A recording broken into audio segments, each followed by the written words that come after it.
ki khubor ka bate si TV rakhe ka Frank Yamaha khan reus nem ya ga jing shakri ga jongka baden ais ngo bha sha baro kinong thi thuk thuk ringkat ka kabuk ser ban long kinong job ya santali gi laptop kani ka offer kan kot ha ka live hoteri unai lur 8000 ar pusau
Ki Pulit Kurup hakamian arpau terik mentau benar nai lur kila Kurup ya kawai ka Trok ka bakit Kynja ka Thmu bandit Guwahati hadian bagi layo jingtip halokani kini ka Trok ka balayo ban Kurup Ki Pulit Kurup district kadai ka badan yam number NL0R N an real line not balayo bat ya kini ka Trok nan nongpo hakapo ship ho baji min hadian ka jing talasi ya kini ka kali Ki Pulit ka lap Kynja bakhandai kilo bat ya kini ka Trok lanya do briu badang arpusau snem kerta ubala tip kerteng kum ugeram shabru ubade namai ranggare Tespur officer in charge kanong po police station UMR Marak la pentikna ya kini jing yo ban Kurup ya Kynja hadin ka jing tokit ka babania oh ye re skin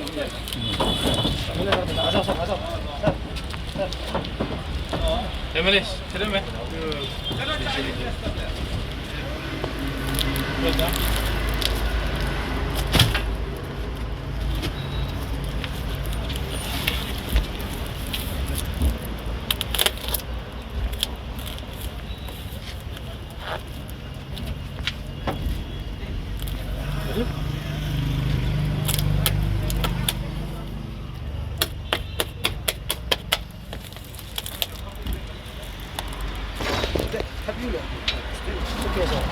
Hindi Kynja. Hindi ya. Ay tari. Hindi Kynja. Tari. Tara, caku. Lang, Fred.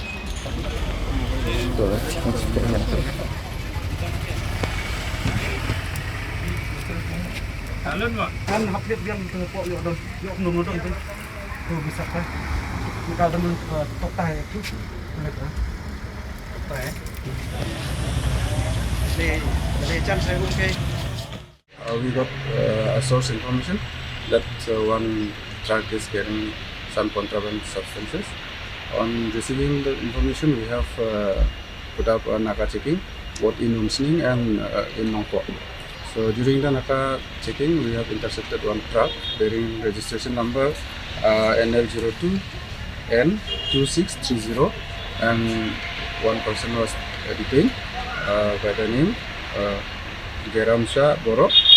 He is the driver of the truck, and on checking from the truck, we have recovered 9 kg of ganja, and the formalities are being done by our staff, and the truck has been seized and the driver is arrested.